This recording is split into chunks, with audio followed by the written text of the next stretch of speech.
जब भी कोई विषय होता है, जब भी कोई घटना होती है, हिंदू और मुसलमान की अगर घटना होती है, हिंदू कितना ही पीड़ित क्यों न हो, उसका एफआईआर नहीं लिया जाता। तो धर्म पे प्रश्न उठा देता है।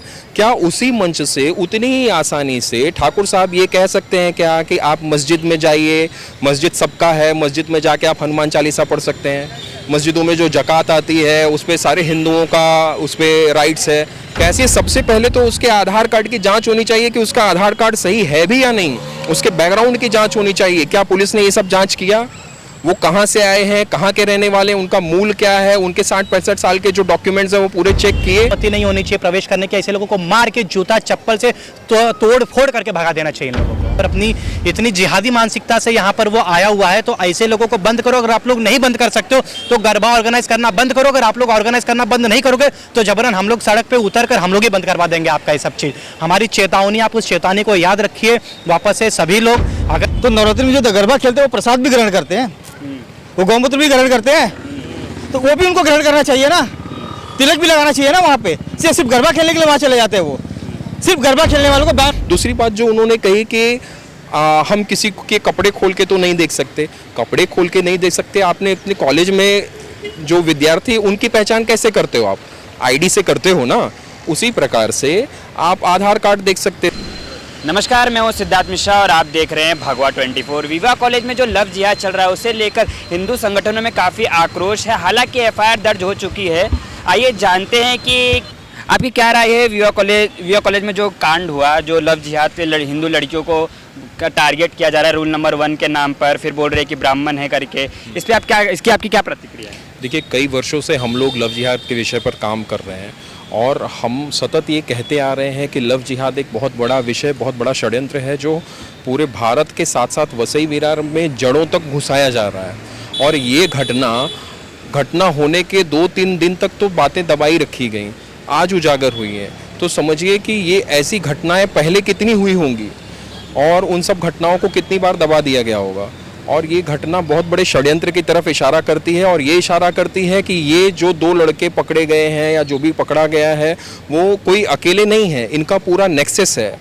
और आपने उनके चैट में भी देखा होगा कि कोड वर्ड में बातें कर रहे हैं। इसका मतलब उनको अच्छे तरीके से ट्रेनिंग दी गई है, पैसे मुहैया कराए गए हैं और इतने बड़े संस्थान में घुसना कैसे है उसकी व्यवस्था भी दी गई है। देखिए कैसा है ना, ये बड़े दुर्भाग्य का विषय है। हमारी पुलिस डरती क्यों है, किस बात पे डरती है, मुझे ये समझ में नहीं आता। वर्दी पहनने के बाद भी अगर हमारी पुलिस को डरना होगा तो ये बहुत दुख का विषय है। जब भी कोई विषय होता है, जब भी कोई घटना होती है, हिंदू और मुसलमान की अगर घटना होती है, हिंदू कितना ही पीड़ित क्यों न हो, उसका एफआईआर नहीं लिया जाता। और अगर किसी तरीके से एफआईआर लेना पड़ता है पुलिस को तो हिंदू के ऊपर भी कितना भी पीड़ित वो रहे उसके ऊपर भी एफआईआर रजिस्टर करते हैं बैलेंस करने के लिए। तो हमें तो समझ में नहीं आता है क्या कि भारत देश में हिंदू आज़ाद है या नहीं है, या फिर भारत देश में हिंदू क्या आखिरी दर्जे का नागरिक रह गया है। तो ये बड़े दुख का विषय है। इस विषय में भी पुलिस जो है लीपापोती कर रही है। पूरी तरह से उस लड़के को बचाने का प्रयास किया जा रहा है। कहा जा रहा है कि वो जुवेनाइल है, उसका नाम बताने का ये नहीं कर रहे हैं। अभी जैसे कि मुझे जानकारी मिली आपके माध्यम से कि उसकी उम्र 17 साल 6 महीना है आधार कार्ड के अनुसार। तो 6 महीने बाद क्या उसकी विचारधारा बदल जाएगी जब वो 18 साल का हो जाएगा? ये जो विचारधारा उसको मिली है उसके पीछे कोई ना कोई नेक्सस है, कोई ना कोई बड़ा संगठन है जो काम कर रहा है और उसमें उसके परिवार का भी योगदान है। उसके परिवार की भी बाकायदे कठोरता से उसकी जांच होनी चाहिए। तो जो भी कार्रवाई हो रही है उससे हम बिल्कुल भी संतुष्ट नहीं हैं।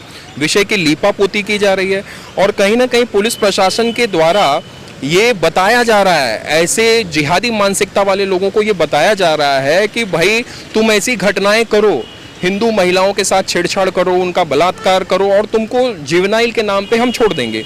और सबसे महत्वपूर्ण बात यह है कि 12वीं क्लास में पढ़ने वाले बच्चे की उम्र 17 साल कैसे हो सकती है? उम्र तो ज़्यादा होनी चाहिए। हमारे वसई विरार में ही बहुत सारे अवैध तरीके से बांग्लादेशी और अवैध तरीके से बहुत सारे बांग्लादेशी और अलग अलग देशों से आए हुए मुसलमान, रोहिंग्या मुसलमान बहुत सारे बसे हुए हैं।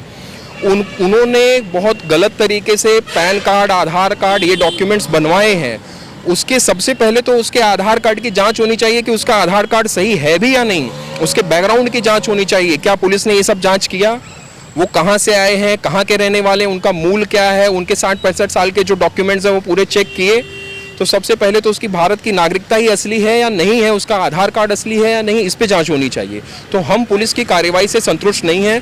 पुलिस हमेशा इसी प्रकार से विषयों की लीपापोती करती है जब कोई सेंसिटिव विषय होता है, लेकिन अब ये समझना होगा कि पुलिस प्रशासन को टैक्स यहाँ की जनता की तरफ से जाता है, बहुसंख्यकों की तरफ से जाता है। उसके बाद भी अगर पुलिस प्रशासन हमें न्याय दिलाने में अगर सफल नहीं होगी तो कहीं ना कहीं पुलिस प्रशासन के ऊपर से हिंदुओं का, हिंदू समाज का भरोसा उठ जाएगा और फिर उसके बारे में फिर कोई ना कोई विकल्प खोजा जाएगा। सर आपका क्या कहना है इस मामले में? जैसा आपने बताया कि बच्चा अभी नाबालिग है, इसका मतलब ये नहीं कि उसे कुछ भी करने की छूट दे दी जाए। अच्छा नाबालिग है, ठीक है, जो चैट मिले उसमें बहुत सारे, जो ग्रुप मिले उसमें बहुत सारे लोग, सबकी जांच होनी चाहिए उसके अंदर, ठीक है, उसको अरेस्ट करो, उसके साथ में जो थे, और लेकिन उस ग्रुप में, जिस ग्रुप में ये सब चल रहा था, उसकी भी पूरी जांच होनी चाहिए, जो भी थे उसके अंदर, सबका कहने का सड़न है उसके साथ में। हाँ, प्रशासन द्वारा ये आश्वासन दिया गया है कि उस पूरे चैट की जांच होगी, जो जहाँ की जगहों की उन्होंने बात की, चौथा माला, लैब, ये सब की जांच होगी। लेकिन आप इस विषय में क्या कहते हैं कि जो बुरी नज़र से हिंदू बहन बेटियों को देखा जा रहा है, हमारे पावन जो हमारा त्यौहार है, नवरात्रि है, उस पे आके ये सब मुसलमानों को एंट्री देकर ये सब किया जा रहा है? ऐसा है कि माना जाता है कि कहीं सार्वजनिक है वहाँ जा सकते हैं, लेकिन अगर हम ये जो गरबा होता है हमारे नवरात्रि एक अंग है, करते हैं बराबर, तो नवरात्रि में जो गरबा खेलते हैं वो प्रसाद भी ग्रहण करते हैं, वो गौमूत्र भी ग्रहण करते हैं, तो वो भी उनको ग्रहण करना चाहिए ना, तिलक भी लगाना चाहिए ना वहाँ पे। सिर्फ गरबा खेलने के लिए वहाँ चले जाते हैं, वो सिर्फ गरबा खेलने वालों को बैन होना चाहिए। जावे नवरात्रि के दर्शन करे, टीका लगावे, गौमूत्र लेवे, सभी चीज़ें करें ना वहाँ पे, जो बाकी सब भी करते हैं। आपका क्या कहना है सर? देखिए, जो घटना जो हुई है दुर्भाग्यपूर्ण है ये, और मेरा तो प्रश्न है उन माता पिताओं से, उन बच्चों के माता पिताओं से जिन लोगों को पता चल गया कि ऐसी घटना घट चुकी है, लेकिन फिर भी वो उस कॉलेज में आज भी भेज रहे हैं अपने बच्चों को गरबा खेलने के लिए, और आप प्रश्न नहीं पूछ रहे हैं। जब आपके बच्चे इतना देर रात से लौट रहे हैं तब आप प्रश्न भी नहीं पूछ रहे हैं।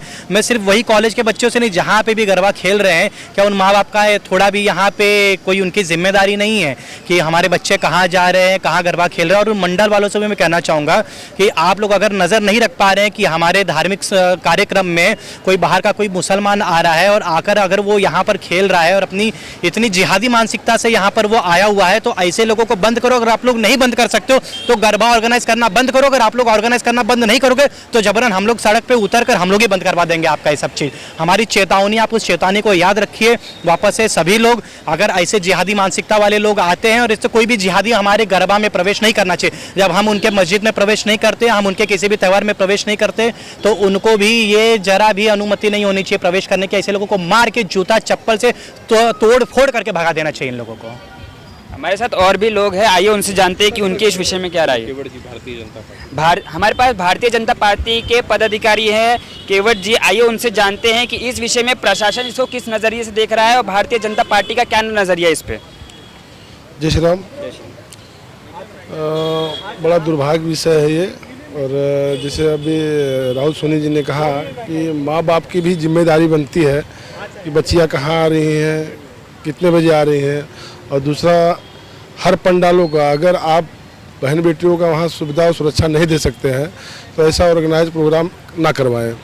और अगर करवा रहे हैं तो आप उस चीज़ को, जो आ रहे हैं तो मुस्लिम आ रहे हैं, तो उनका आधार कार्ड, पैन कार्ड उनको चेक किया जाए, और चेक करने के बाद में अगर वो हमारे समाज के नहीं, हिंदू समाज से नहीं है, तो उनको वहाँ एकदम से हटाया जाए, भगाया जाए, और ज़रूरत पड़े तो उनको मार के भगाया जाए।